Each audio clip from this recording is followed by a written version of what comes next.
What's up, beautiful people? My name is Justina Miles, and I'm a Deaf Olympics athlete and deaf performer.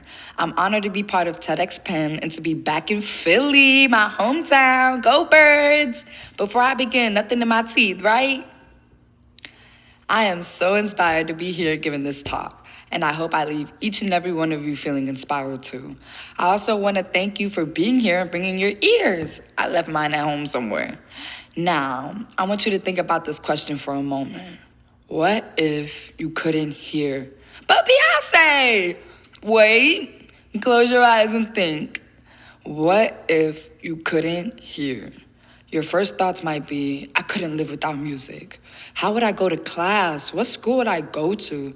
Then your thoughts might shift to something like, it would be nice not to have anyone scream my name to get my attention for once. In the presence of deaf people, like any disabled people, people normally react with sympathy. It's easy to recognize all the little privileges of life when you step into someone else's shoes. A lot of people reminisce about how their lives would be if they could not see, walk, or hear. However, people don't usually think about what would happen if they lacked the ability to communicate. What if you couldn't talk? Think about it. What if you lived in a world without language? How would you express yourself? Is there even a way? Imagine you are born into this world, foreign to a language everyone around you relies on to get through each moment. You're only able to observe and hear. There are no gestures for complex emotions like compassion, empathy, contentment. Charades aren't enough for crucial discussions of life skills, social news, or stories passed down from ancestors. You move through life without the biggest details contributing to your relationships, identity, and how you process information. Place yourself at the dinner table with your family. Your grandmother is speaking. You notice your little sibling's eager eyes fixed on her. Your father rolls his eyes in embarrassment because he's hearing the same story for the 100th time. The air vibrates with this wonderful sneak peek of your family's history. Her tone shifts. She speeds up. Everyone is at the edge of their seats, anticipating. She slows down. Everyone is relieved. Then she immediately stops, and the table bursts with laughter. A bigger feeling of disconnect fills your body. Why is everyone laughing? What was the story about? How did they expect you to understand? That is an example of dinner table syndrome, one of the many domino effects of language deprivation. Dinner table syndrome is often used in the deaf community to describe the exclusion of deaf members in the home. According to the NIDCD and Boston University, more than 90% of deaf children are born to hearing parents, and most of them do not sign. Only 8% learn enough to have a two-way conversation. Due to lack of access to American Sign Language education, 70% of those children experience language deprivation. BIPOC deaf children's experience is even worse. Their experience extremely contrasts the experience of CODAs, children of deaf adults, who show normal to impressive results in language acquisition and positive mental health. The book, Language Deprivation and Deaf Mental Health, shows how CODAs are introduced into a bicultural and bilingual world of spoken and sign language. Meaning CODAs experience life with a fully functioning brain, exercising their cognitive skills through the three main systems of communication: verbal, nonverbal, and visual. On the other hand, deaf children who experience language deprivation cannot express nor retrieve through those communication systems at full capacity. Oftentimes, they perform extra work to accommodate their needs. For example, they rely heavily on their eyes to pick up nonverbal cues to help them understand their setting or burden their peers to relay verbal information. Therein lies the disparity of having a successful, independent life. The three most common things deaf kids experience is forced oralism, forced learning of a non-native language, and lastly, complete language neglect.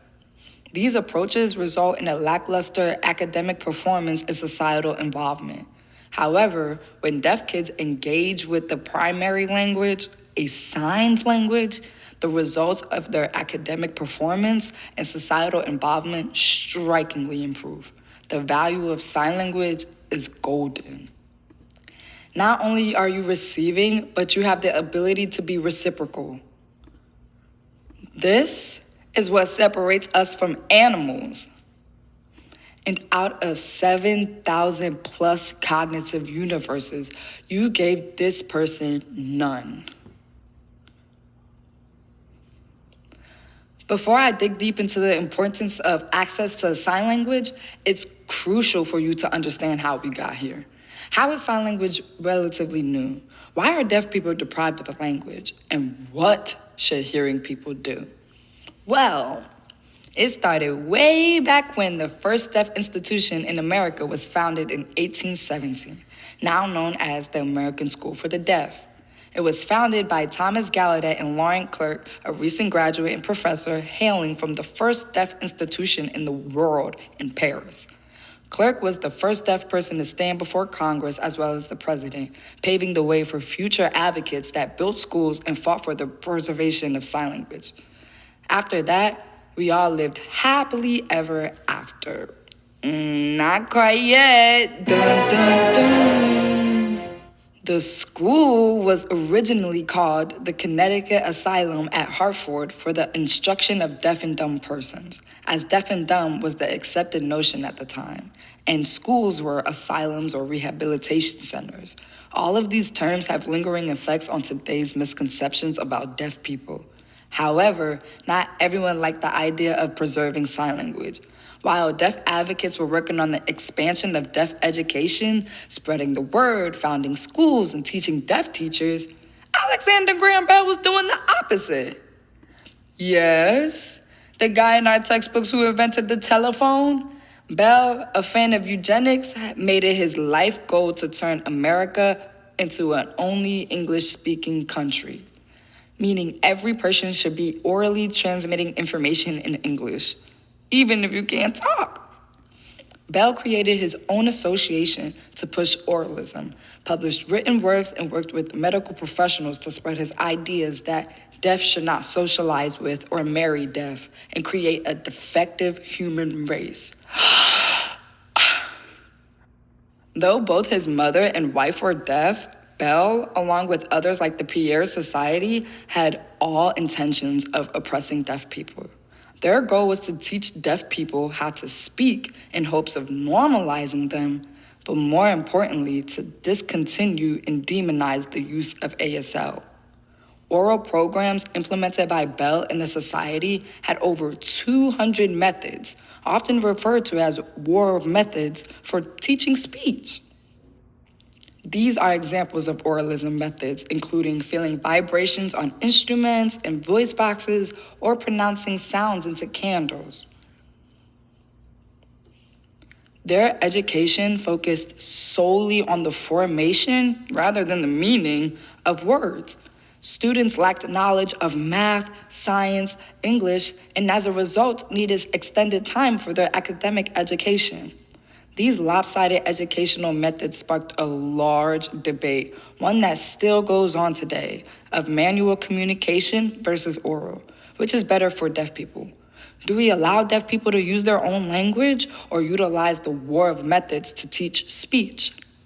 Since deaf people were severely oppressed and viewed as inferior to hearing people, they did not have much say in this debate. During the second meeting of the International Congress on the Education of the Deaf, later known as the Milan Conference of 1880, decided to ban sign language worldwide. They decided that oralism was the best way for the deaf. Only 1 out of 164 delegates at the conference were deaf. Ultimately, since deaf institutions were the only place for deaf workers, there was a decline in deaf teachers, writers, poets, and more. As a result, generations of deaf education suffered a loss of hereditary language and a loss of language acquisition as they learned to simply mimic words to the best of their ability rather than fully creatively use and apply the language in their daily lives using a modality they can fully thrive in: sign language. Finally, in 1960, William Stokoe wrote the first ASL dictionary. He proved that ASL was a language of linguistic rules and structures serving as a catalyst for the formal recognition of deaf people and their language. It wasn't until 2010 that the ban made by the Milan Conference of 1880 was lifted. Yes, our 2010. White tees and baggy jeans 2010, that was like 3 years ago. So what does this mean? Do we rewrite the history books on Alexander Graham Bell? No, the problem with oralists and their fight against ASL was they overlapped the two, speech and language. I would agree with this if speech were replaced by expression. Speech and language are not the same thing. Speech is a modality of a language. For example, speaking is a modality of English and signing is a modality of ASL. Language, on the other hand, allows for complex thought processing regarding intellect, logic, and reasoning. Furthermore, a person's language development directly impacts their personal growth, identity, and place in society. Oralists spread the idea that speech delays coexisted with educational delays, that you needed to be speaking to be intelligent. They did not know how to measure the knowledge or quality of thought of deaf people if they could not hear them speak. They banned ASL, and as a result, deaf people were mimicking meaningless words, limiting the contribution deaf people can make in society. When you enforce speech, you also enforce hearing, which deaf people obviously lack.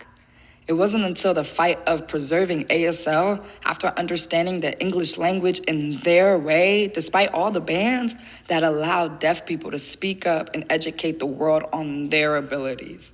Deaf people were going through dinner table syndrome on a global scale. This inspired resistance art created by deaf artists like David Call and Nancy Rowe. This shows students being taught orally and sneakily using ASL behind their back. Their rebellious nature is the reason I'm able to be here today. Dinner table syndrome still happens on a global scale. Since the deaf culture was frowned upon and viewed as defective, the common misconception of needing to fix deaf individuals is still very prominent in our world. Medical professionals push hearing devices and oralism before informing about the language that comes with a resilient culture, deaf schools, and opportunities such as Deaf Olympics. They could literally become Olympians. Instead of promoting fear, people should promote possibilities. Instead of being quick to conform deaf people into our world, it's crucial to see what we can contribute to theirs. Deaf people will live an independent life, communicating through different modalities, speech, sign, and any other way that is accessible. Just last December, the ACLU of Delaware filed a lawsuit against the Delaware Department of Education for over-referring kids to the Delaware School for the Deaf, risking their listening and spoken language LSL program, one of the many oral programs implemented by Bell's organization. The ACLU holds the misconception that deaf schools and the use of ASL provides a restrictive environment. However, an open letter from the community in Delaware refutes this push for oralism. They state the lack of evidence of the LSL program being effective and a whole lot of evidence of positive cognitive and social skills of deaf children learning in their native language with whatever additional support. Now, the ACLU is revisiting the bill this year. Despite the advancements made in preserving sign language, our society focuses on technology to cure deafness or improve speech rather than integrate the two worlds, hearing and deaf. It's time to look at the facts, boo-boo. The World Health Organization, WHO, states that by 2050, 1 in 10 people will be deaf. Their statistics show the percentages of deaf people increasing within higher age groups. We can conclude that this is a natural phenomenon. Interestingly, their site on hearing loss includes a lengthy list of information about hearing loss, how to prevent it, what responses they provide, gene counseling, rehabilitation, exhausting methods to manage hearing loss. There is not a single mention of sign language, even though it's the most risk-free and harm-free method. There is no evidence of deaf schools or any sign language having educational delays. However, there will always be risks in surgery or gene manipulation. There is plenty of evidence of oralism diminishing education. Oralism stops at the school. There is no way of applying oralism at home or in society, as speech abilities vary and lip reading is a guessing game. According to the Texas Education Agency, with a 2022 study that's recent, 70% of kids today with cochlear implants aged 0 to 8 are not hitting their language acquisition milestones. Deaf kids who have both CIs and ASL do better on language and spoken assessments. Sign language is not only accessible to the deaf, it uses visual components, making it accessible for everyone, regardless of hearing or seeing ability. Deafness is a spectrum. When we fight for ASL, we fight for the need that everyone should be educated in the way that best fits their needs. Whether it's ASL, oral, or special accommodations, one size does not fit all. When you restrict modalities one can use to speech, you restrict their communication as well as intellectual abilities. The WHO also projects that by 2050, 2.5 billion people will face hearing loss, and that at least 700 million will require hearing rehabilitation.